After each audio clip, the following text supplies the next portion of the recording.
Hebreos capítulo 2, hermano. Si recordáis, estuvimos viendo en el capítulo 1 que el Señor Jesús tenía una función profética, era el profeta en singular y superior a cualquier otro profeta, obviamente. Y también estuvimos viendo que el Señor también tenía o tiene un nombre mucho más excelente y superior que cualquier ángel. Jesús es superior a cualquier siervo de Dios que haya habido nunca y también es superior a cualquier ángel. Jesús es el Hijo, simplemente el Hijo. Y dejando claro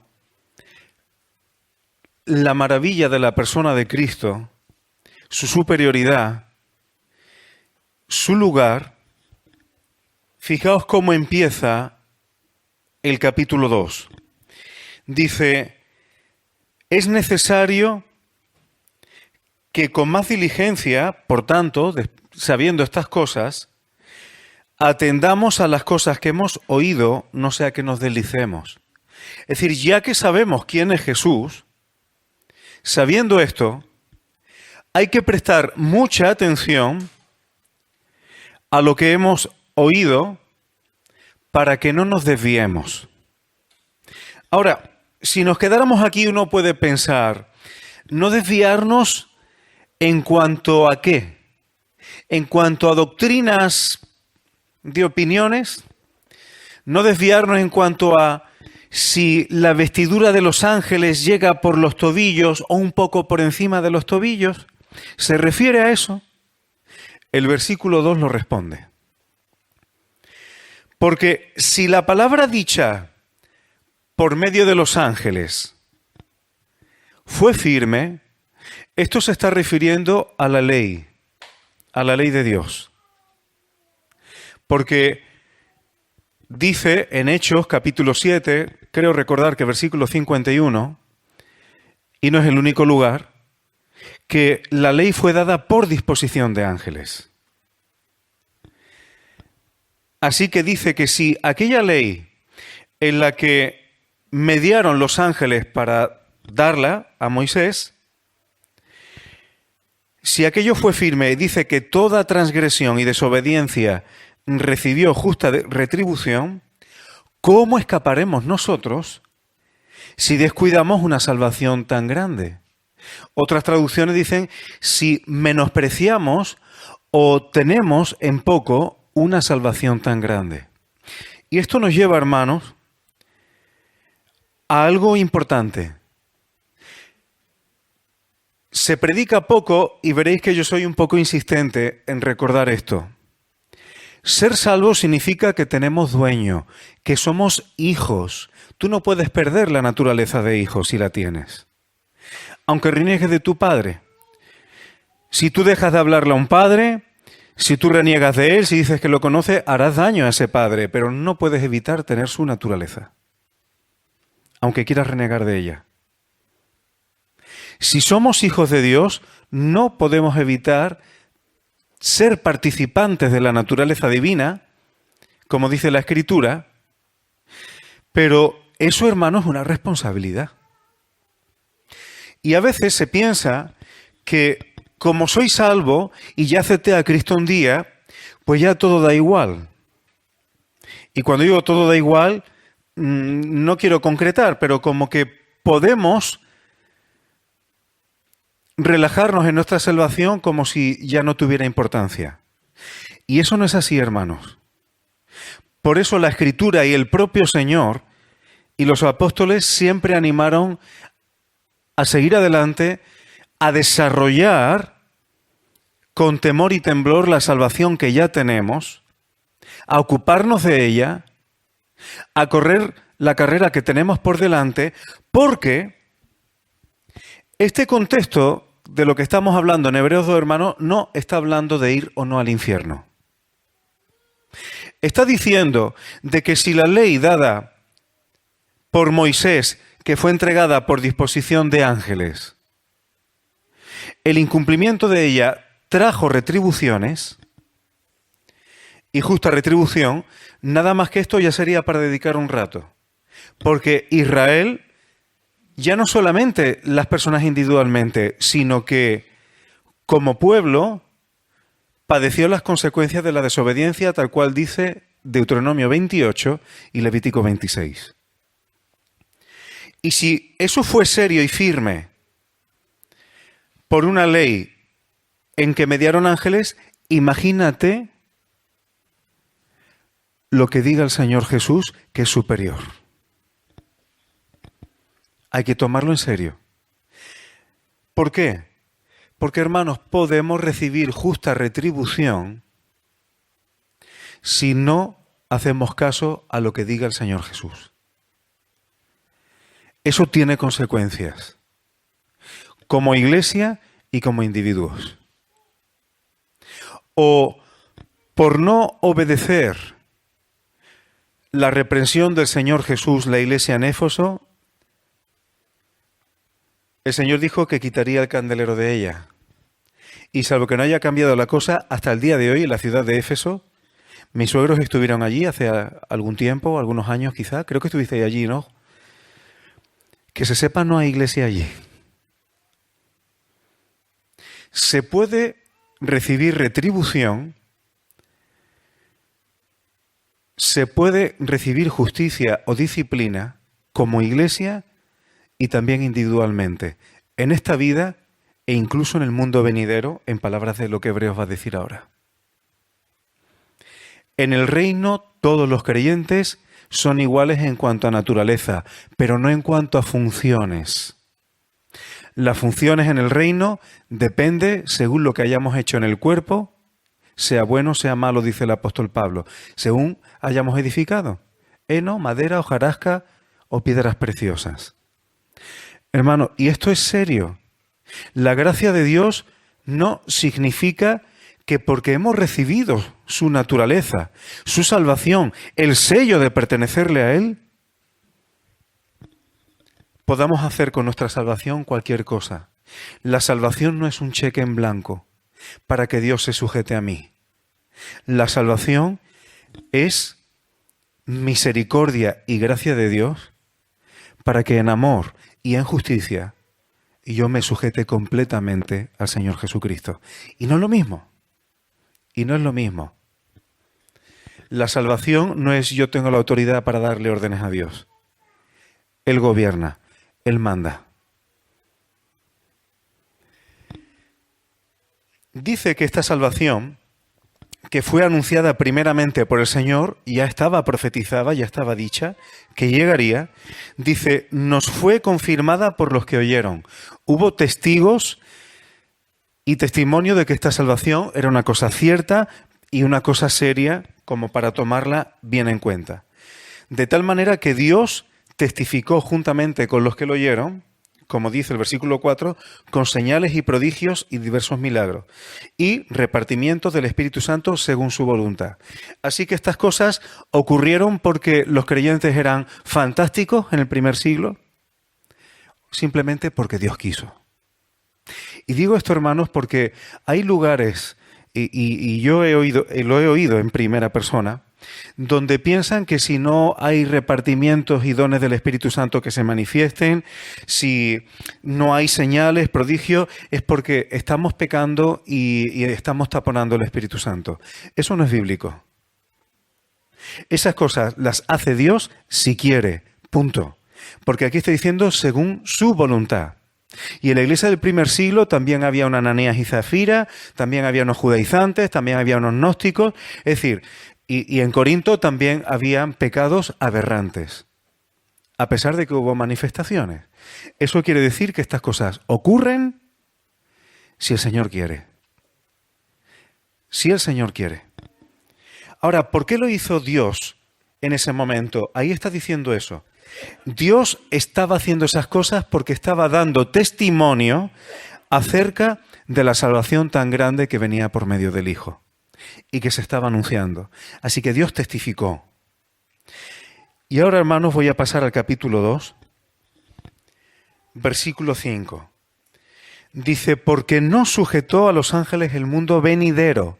El contexto no está hablando del reino y del mundo venidero, el siglo venidero. Cuando a Jesús le preguntaban los apóstoles, ¿qué hay de tu venida y del fin del siglo? Se estaba refiriendo al final de este sistema que impera ahora y luego el reino mesiánico. Y lo que está diciendo aquí Hebreos, que el mundo por venir, las cosas que Dios tiene preparadas en esta tierra, no las ha puesto bajo la autoridad de los ángeles, sino de los hombres, de los seres humanos, los cuales creó un poco inferiores a los ángeles. Los ángeles tienen capacidades que nosotros no tenemos, somos un poco inferiores. Y Dios, el mundo, la tierra, la creación perfecta, la creó para el hombre, para eso hizo a Adán al principio. ¿Pero qué ocurrió? Ya lo sabemos. Y luego cita un salmo, que es el hombre para que te acuerdes de él, o el hijo del hombre para que le visites. Le hiciste un poco inferior o menor que los ángeles. Le coronaste de gloria y honra y le pusiste sobre la obra de tus manos. Eso hizo Dios con el hombre y ese era el propósito al principio. Pero ya sabéis lo que pasó. De tal manera que por aquello que pasó, tú y yo todavía tenemos la capacidad de pecar y de meter la pata. Pero luego dice que vemos a Jesús hecho un poco menor que los ángeles. Porque Jesús vino como hombre. Así que Jesús viene a restaurar la posición del hombre que perdió al principio. Por eso el apóstol Pablo en 1 Corintios 15 dice el postrer Adán, el último Adán. Cristo tiene eso que tú y yo y nuestros ancestros perdieron al principio, como una raza caída desde Adán, ¿verdad? Y dice coronado de gloria y honra. Ahora, ¿por qué? A causa del padecimiento de la muerte, para que por la gracia de Dios gustase la muerte por todos. Así que Jesús padeció la muerte y gustó la muerte por todos, pero teniendo autoridad, teniendo gloria, porque Jesús antes de ir a la cruz ya tenía gloria y honra.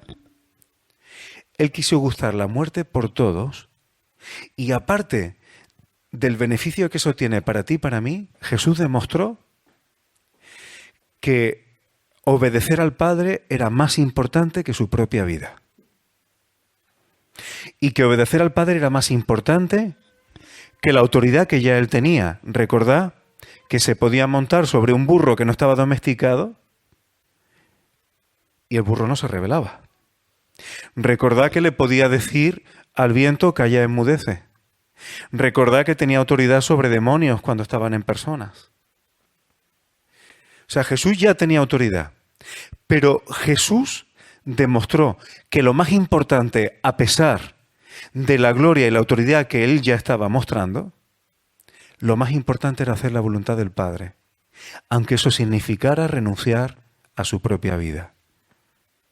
Y por eso, la autoridad que Jesús tiene ahora mismo es aún mayor si cabe, porque tiene toda autoridad en los cielos y en la tierra. Y no solamente eso, sino que por obedecer al Padre, dice el versículo 10, que habiendo de llevar muchos hijos a la gloria, no quedó él solo. Perfeccionarse por aflicciones al autor de la salvación de ellos.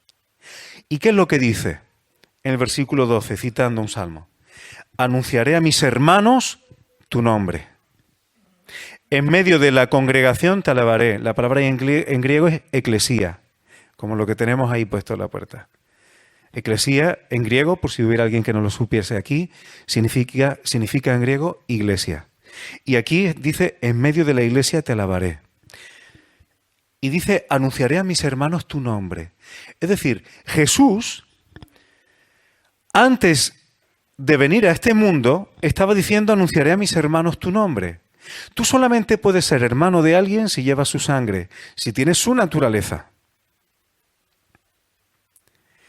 Por eso Jesús no se hizo un ángel para redimir a los ángeles caídos. Esta es la maravilla, hermano. Jesús se hizo un hombre para redimir a los hombres caídos. Como va a decir ahora. Salto unos versículos adelante. Dice el versículo, la última parte del 13. He aquí yo y los hijos que Dios me dio.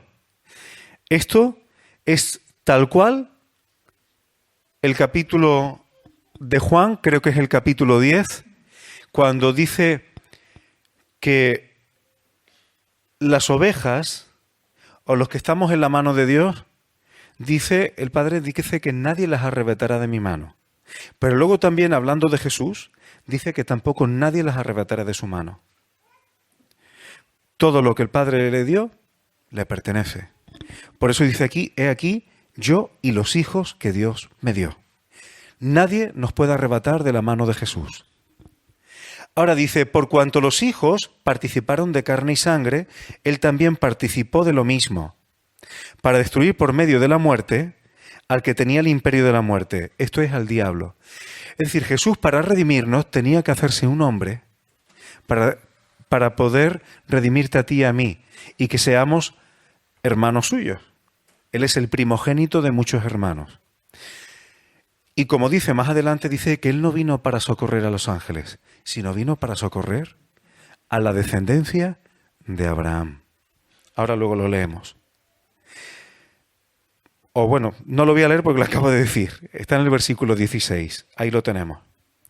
Ahora, hay un versículo, hermanos, que me gustaría subrayar y os confieso que este versículo para mí ha sido muy importante durante toda la pandemia. Porque durante toda la pandemia yo he sido testigo de este versículo tanto en creyentes como en no creyentes. Y siento decir que yo he visto esto en creyentes. Jesús destruyó por medio de la muerte al que tenía el imperio de la muerte. Así que la muerte no puede con nosotros, no porque tú seas nada ni yo tampoco, sino porque Jesús tiene las llaves de el Hades y de la muerte, dice en Apocalipsis. Y dice, y librar a todos los que por el temor de la muerte estaban durante toda la vida sujetos a servidumbre. Hermanos, por miedo a la muerte se puede esclavizar a la gente con mucha facilidad. Y la Escritura lo está diciendo. Una cosa es ser un suicida, otra cosa es ser un temerario y otra cosa es tener tal miedo a la muerte que uno decida hacerse esclavo. Y no es lo mismo. No es lo mismo porque hay cosas de las que Jesús nos liberó. Y ni la muerte ni la vida nos pueden apartar del amor de Dios que es en Cristo Jesús. Así que Jesús, para socorrernos a nosotros, dice el versículo 17 que tenía que ser en todo igual, semejante a sus hermanos, para ser sumo sacerdote y expiar los pecados. El sacerdocio, hermanos, solamente puede realizarlo alguien con la misma naturaleza. Aarón fue sumo sacerdote en el orden levítico, sacerdotal levítico. Pero el orden de Melquisedec, que es en el que Jesús está intercediendo por ti y por mí ahora mismo delante del Padre, Él es el sumo sacerdote, pero Jesús está haciendo eso como hombre. Jesús intercede como sacerdote por ti y por mí como hombre, porque solamente un hermano puede interceder por otro. Esto está en la ley. Solo un hermano puede pagar el rescate por otro. Eso está en la ley de Moisés. Y eso hizo y cumplió Jesús. Por eso el apóstol Pablo le dice a Timoteo que solo hay un mediador entre Dios y los hombres. Jesucristo, hombre. ¿Por qué hombre? Porque si no, no pudiera mediar por nosotros. Un ángel no puede intermediar por ti y por mí. El sacerdocio tiene que ser un igual en naturaleza. Y por eso Jesús se encarnó, para hacerse hermano tuyo y hermano mío, y obedeciendo al Padre, ser coronado de gloria y de honra, y poder interceder como sumo sacerdote por ti y por mí. ¿Quién nos podrá arrebatar de la mano del Padre o de la mano de Cristo, hermano? ¿Cómo vamos a descuidar una salvación tan grande? ¿Cómo vamos a tomar la salvación para vivir de cualquier manera? Esto es para tomarlo en serio, hermano, porque es maravilloso. pero también una responsabilidad. Termino ya. Bueno, dice el versículo 18 que Él padeció siendo tentado y es poderoso para socorrer a los que son tentados.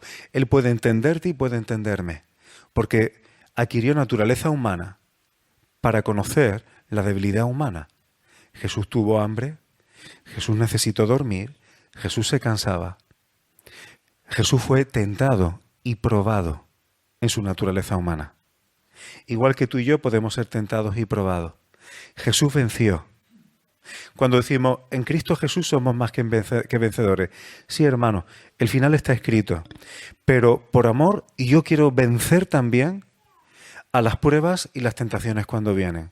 Jesús venció en su poder y por su espíritu, y yo quiero también vencer cuando soy puesto a prueba. ¿Y tú? Termino leyendo 1 de Pedro 1, 17 al 20. Si invocáis por Padre a aquel que sin acepción de persona, es decir, no hay forma de malear la justicia de Dios. Ahí todos somos iguales. Ni el dinero, ni el linaje, ni ser de tal familia, ni de otra, ahí no vale. Cuando Dios juzga, juzga las cosas con justicia. No hay acepción de personas. ¿Y cómo va a ser? Según la obra de cada uno. Conducíos en temor todo el tiempo de vuestra peregrinación.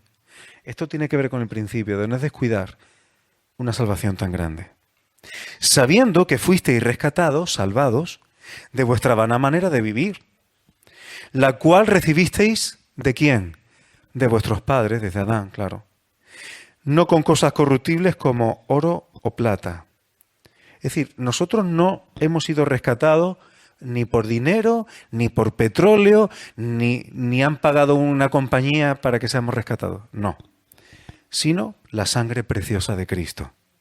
Como de un cordero sin mancha y sin contaminación, limpio, obediente. Ahora fijaos, ya destinado desde antes de la fundación del mundo. O sea, antes de que Jesús fuese hombre, antes de la fundación del mundo, ya se preparó que se hiciera hombre en los últimos tiempos por amor de nosotros. Ya se destinó, antes que Jesús tuviese una naturaleza humana como tú y como yo, se había preparado para que pudiéramos ser hermanos y Él pudiera ser nuestro rescate. Impresionante, hermano. Hay que ser agradecidos al Señor, obedeciéndole, expresándole, diciendo, gobierna tú, que tú eres sabio. Y yo me someto. Y encima eso hace que nos vaya bien. Bendito sea su nombre.